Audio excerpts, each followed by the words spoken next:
BSc part second year के आज की क्लास में हम पढ़ने जा रहे हैं। हमारा जो टॉपिक हम पढ़ रहे थे पार्श्व पथ संधारित्र फिल्टर। तो पार्श्व पथ संधारित्र फिल्टर का जो थ्योरेटिकल मेथड है वो हमने सीख लिया था। बात करते हैं आज हम मैथमेटिकल पार्ट की। तो v = Vm 1 - t upon RLC, ये इक्वेशन नंबर फर्स्ट हमने देख ली थी। EDC = Vm plus V/2। तो EDC = Vm प्लस, यहाँ से इसकी वैल्यू रखेंगे तो Vm - Vmt upon RLC divide by 2। EDC = Vm और माइनस Vmt अपॉन 2 RLC, ये AC और DC का टर्म है। EDC = Vm t, AC = Vm upon t 2 RLC, ये हमारे पास बनता है।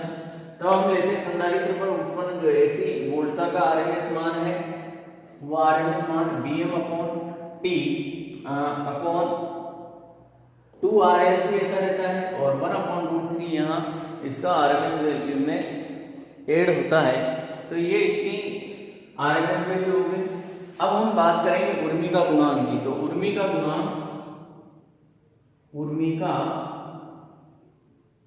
गुणांक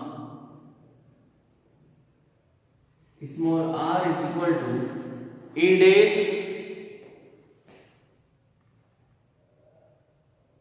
RMS अपॉन E DC। तो r = E RMS की वैल्यू ये रही है हमारे पास, Vm t अपॉन √2√3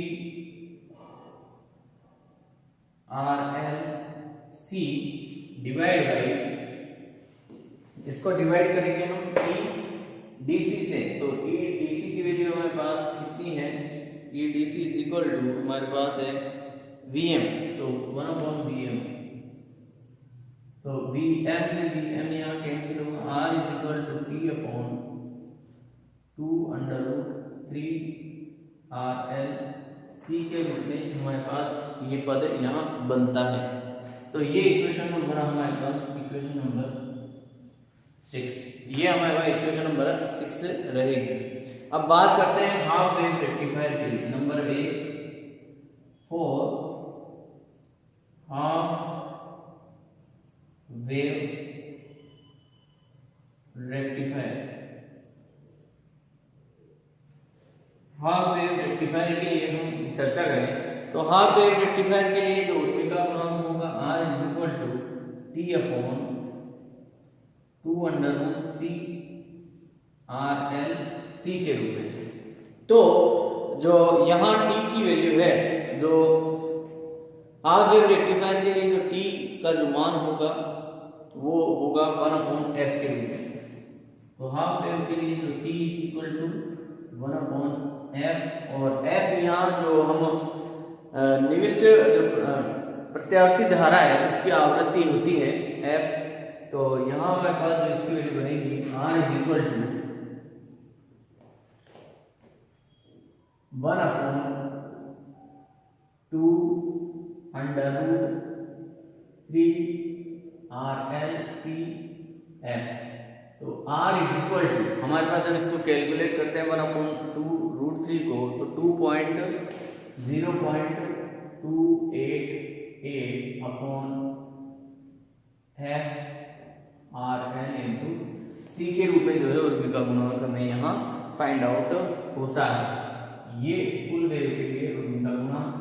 नंबर 2 पे हम बात करते हैं हाफ वेव के लिए। हमने उर्मी का गुणांक ये फाइंड आउट किया for full wave rectifier. Full wave rectifier के लिए हम बात करते हैं तो R = चूंकि R = t अपॉन 2√3 RLC के रूप में हमारे पास ये पद यहाँ बनता है। तो फुल वेव के लिए हम जो है बात करें तो फुल वेव के लिए जो आवृत्ति t का मान होगा कालांक का, वो होगा 1/2f के रूप में।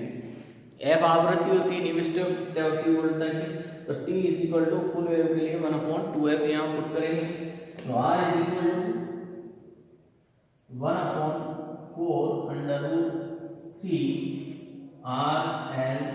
RLCF। तो R इज इक्वल टू इसकी जो वैल्यू हमें फाइंड आउट होती है एट लास्ट, वो होती है 0.144/RLCF के रूप में, ये हमें इसका ओमेगा गुणांक यहाँ मिलता है। तो ये था हमारा पार्श्वपथ संधारित्र फिल्टर में जो उर्मी का गुणांक है वो कितने होंगे फुल वेव के लिए और हाफ वेव के लिए और फुल वेव के लिए। नेक्स्ट हम टॉपिक लेते हैं एल अनुभाग फिल्टर। एल अनुभाग फिल्टर को हम डिस्कस करेंगे। तो आइए अब हम लेते हैं एल अनुभाग फिल्टर। तो एल अनुभाग फिल्टर के अंतर्गत जो ये सर्किट ऐसा रहता है फुल वेव रेक्टिफायर का, इसमें एल शेप में एक प्रेरक कुंडली और एक संधारित्र लगा होता है, और यहाँ हमारे पास जो है लोड प्रतिरोध रहता है। तो यहाँ होता क्या है कि जब एसी और डीसी के घटक यहाँ आते हैं तो जो प्रेरण कुंडली है, प्रेरण कुंडली के लिए मैंने आप लोगों को बताया था कि ये डीसी को तो जो है गुजरने देती है, एसी घटकों के जो निम्न घटक होते हैं उनको क्या करती है, रोक लेती है। एसी के उच्च घटकों को क्या करती है, रोक लेती है। जो प्रेरण कुंडली है एसी के उच्च घटकों को रोक लेती है, डीसी को यहाँ से गुजरने देती है, पास होने देती है। इसके बाद जो पास हो रही डीसी है, उस डीसी में भी जो है एसी के कुछ निम्न घटक उपस्थित होते हैं। तो संधारित्र क्या करता है, संधारित्र एसी के उन निम्न घटकों को गुजरने देता है, लेकिन जो संधारित्र है डीसी धारा को गुजरने नहीं देता है, उसके लिए अनंत प्रतिरोध ये उत्पन्न करता है। तो बची हुई जो डीसी है, एसी तो इधर चली जाएगी, जो डीसी धारा है, डीसी धारा कहाँ, डीसी वोल्टा में कहाँ मिलती है, लोड पर प्राप्त होती है, आउटपुट वोल्टा के रूप में हमें जो है डीसी यहाँ फाइंड आउट होती है। तो ये देता है इसका प्रोसीजर। तो आइए एक बार मैं आप लोगों को समझा दूं कि डीसी और एसी किस तरह से कार्य करता है। तो 4 डीसी के लिए हम बात करें तो 4 डीसी जो प्रेरण कुंडली है उसका जो प्रतिघात होता है is equal to omega L के रूप में रहता है, और इसके लिए omega X L is equal to 2 F L. और जो डीसी है, डीसी के लिए एफ की जो वैल्यू है वो कितनी होती है, 0। तो एफ टेंड्स टू 0, तो X L is equal to 0, यानी कि जो प्रतिघात है ये क्या करेगी, डीसी के लिए शून्य अवरोध उत्पन्न करती है। बात करें संधारित्र की, तो X C is equal to 1/ओमेगा सी। तो X C is equal to 1/2πfc, इस तरह से ये बनेगा। अब f इज इक्वल टू 0 है, तो यहाँ 0 रखेंगे तो X C is equal to क्या बनेगा, इन्फिनिटी, यानी कि प्रतिघात कितनी हो जाएगी, इसकी प्रतिघात। तो यहाँ X C is equal to infinity होता है, तो एक्स सी इन्फिनिटी, इसका मतलब जो है डीसी धारा के लिए जो संधारित्र है वो अनंत प्रतिरोध यहाँ उत्पन्न करता है, अगर डीसी को ये स्वयं में से पास होने नहीं देता है। बात करते हैं एसी के लिए फॉर अल्टरनेट करंट। तो X L is equal to omega L, तो X L is equal to 2πfl। तो एफ टेंड्स टू इंफिनिटी, तो इस सिचुएशन में एफ इज इक्वल टू जो एसी करंट होता है एसी के लिए इंफिनिटी होता है। तो जो प्रेरण कुंडली है, प्रेरकत्व है, ये इसके लिए अनंत प्रतिरोध उत्पन्न करता है, अर्थात एसी घटकों को पास होने नहीं देता है। बात करते हैं संधारित्र पर, तो 1/ओमेगा सी तो X C is equal to 1/2 pi F C. तो f is equal to infinity यहाँ पुट करेंगे तो X C is equal to कितना हो जाएगा हमारे पास, X C is equal to 0। तो यानी कि शून्य अवरोध, यानी कि जो एसी घटक है यहाँ लिख देता हूं मैं X C is equal to 0। तो एसी के लिए जो संधारित्र है वो शून्य अवरोध उत्पन्न करता है, यानी कि एसी घटकों को पास होने देता है, डीसी घटकों को पास होने नहीं देता है। तो ये था इसका एक्सप्लेनेशन। अब हम बात करते हैं इसके गणितीय विश्लेषण पर। अब हम जानेंगे इसका गणितीय विश्लेषण। तो यहाँ देखिए जो गणितीय विश्लेषण हम पढ़ेंगे, तो गणितीय विश्लेषण में जो पूर्ण तरंग इष्टकारी है, पूर्ण तरंग इष्टकारी से जो निर्गत वोल्टता है उसका मान होगा V = 2Vm/पाई माइनस 4Vm/3 पाई cos 2 omega t minus 4Vm/15 पाई cos 4 ओमेगा t। ये हमने पहले भी पढ़ा हुआ है।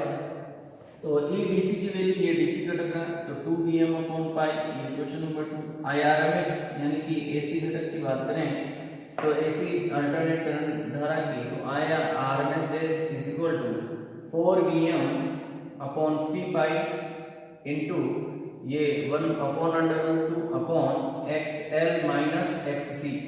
तो यहाँ 2 ओमेगा जो है इसकी आवृत्ति होती है, तो यहाँ XL की जगह 2 ओमेगा L, XC की जगह माइनस का 1/2 ओमेगा C यहाँ पुट कर दिया। इसको सॉल्व करते हैं। सॉल्व करने पर हमें जो निर्गत पर जो एसी वोल्टता का मान हमें फाइंड आउट होगा वो होगा E = IR की तरह इसको ट्रीट करेंगे। तो IRMS वैल्यू हमारे पास ये रही। इस IRMS वैल्यू को XC = 1/2 ओमेगा C यहाँ हमने इसको पुट किया, और 2 ओमेगा C से 2 ओमेगा C पूरा पद यहाँ कैंसिल आउट हो जाता है ये टर्म। तो हमारे पास ERMS डैश की जो वैल्यू बनेगी वो बनेगी 4Vm/3√2 पाई 4 ओमेगा² LC माइनस 1 के रूप में। अब बात करते हैं ओमेगा गुणांक की। तो ओमेगा गुणांक small r = ERMS dash upon EDC।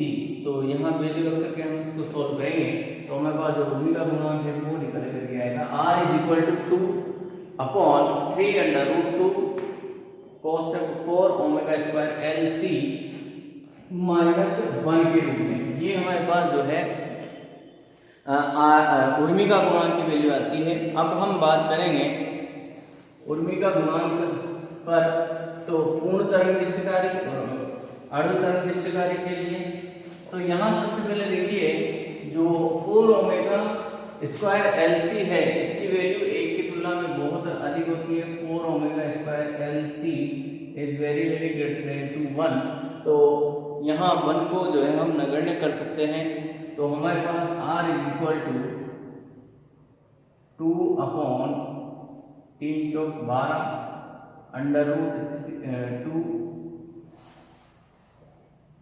√2 ओमेगा² LC के रूप में। 2 से 12 कट जाएगा 6 टाइम। तो R = 1/6√2 ओमेगा² LC के रूप में ओमेगा गुणांक हमें मिलता है। तो फुल वेव सबसे पहले हम बात करते हैं अर्ध तरंग इष्टकारी के उर्मिका गुणांक की। तो जो फुल वेव है, फुल वेव के लिए जो हमें रेक्टिफायर के लिए जो वैल्यू मिलेगी उर्मिका गुणांक की, R = 0.118/ओमेगा² LC के रूप में हमें इसकी वैल्यू फाइंड आउट होती है। अर्थात यहाँ जो उर्मिका गुणांक का मान है L और C पर निर्भर करता है। L और C की वैल्यू बढ़ाने पर जो है उर्मिका गुणांक के मान में क्या आएगी, कमी आएगी। और L और C की वैल्यू का जो मान है उसमें कमी करेंगे तो उर्मिका गुणांक में वृद्धि होगी। यानी कि इनमें वृद्धि करने पर, L और C के मान में वृद्धि करने पर उर्मिका गुणांक के मान में क्या होगी, कमी होगी। बात करते हैं नंबर 4 पाई अनुभाग फिल्टर। पाई अनुपात फिल्टर की हम बात करते हैं।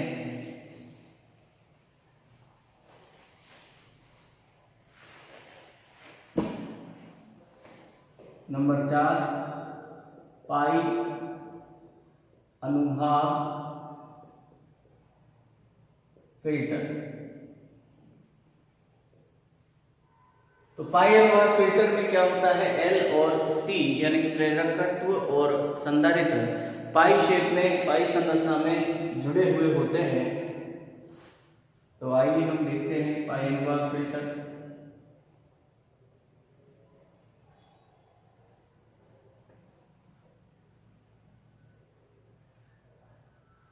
ये डायोड फुल वेव के लिए D1 D2 और ये मध्य निष्कासी,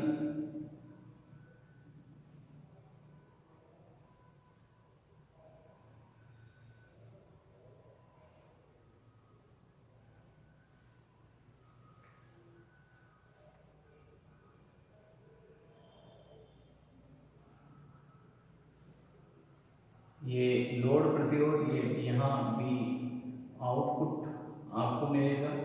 ये C2, ये संधारित्र C1, ये प्रेरण कुंडली F, ये D1 डायोड, ये डायोड D2। ठीक है, तो ये यहाँ सेकेंडरी कुंडली पर वोल्ट है, ये इनपुट प्रत्यावर्ती वोल्ट। इस तरह से जो है हमारे पास पूर्ण तरंग दृष्टिकारी जो है पाई फिल्टर के रूप में बना हुआ है। अब यहाँ होता क्या है कि जब यहाँ से जो है एसी और डीसी के घटक यहाँ जाते हैं तो संधारित्र C1 क्या करता है, जो एसी के उच्च घटक होते हैं उनको एब्जॉर्ब कर लेता है, गुजरने देता है और चार्ज हो जाता है। उसके बाद जो एसी और डीसी के यानी कि एसी के कुछ निम्न घटक बचते हैं और डीसी रहती है, वो प्रेरण कुंडली से गुजरते हैं। तो प्रेरण कुंडली डीसी घटकों को तो गुजरने देती है, लेकिन एसी घटकों के लिए क्या करती है, अवरोध उत्पन्न करती है। तो उच्च घटक यहाँ क्या हो जाते हैं, अवरोधित हो जाते हैं। इसके बाद फिर भी यदि कोई डीसी के साथ एसी के निम्न घटक बचते हैं जो यहाँ डीसी के साथ आ जाते हैं, तो उन निम्न घटकों को जो है संधारित्र C2 गुजरने देता है, पास होने देता है, डीसी को अवरोधित कर लेता है। और जो प्योर डीसी है, वो प्योर डीसी हमें कहाँ मिलती है, आरएल के आउटपुट पर हमें प्राप्त होती है। और इनका जो प्रभाव होता है इस तरह से रहता है कि संधारित्र पहले C1 जो है यहाँ से एसी के घटक लेता है उच्च वोल्टेज में, ये चार्ज हो जाता है। और यहाँ जब संधारित्र C2 एसी के घटकों को ग्रहण करता है, यानी कि उच्च वोल्टता आरएल पर तब मिलेगी जब C2 क्या करेगा, एसी के घटकों को ग्रहण करेगा, ये चार्ज होगा। उस कंडीशन में जो है हमें आरएल पर उच्च वोल्टता मिलेगी। और जब निरावेशन होगा इसका, उस कंडीशन में जो है हमें आरएल पर निम्न वोल्टता प्राप्त होती है। और इसका मैथमेटिकली डिस्क्रिप्शन आप लोगों को जैसा हमने अभी तक डिस्क्राइब किया है उसी तरह से रहेगा, और पीडीएफ में इसको प्रोवाइड करा दूंगा मैं आप लोगों को। तो आज की बीएससी सेकेंड ईयर की क्लास में हमारे फिल्टर इस तरह से कंप्लीट होते हैं। नेक्स्ट क्लास में नेक्स्ट टॉपिक लेंगे, तब तक के लिए थैंक यू।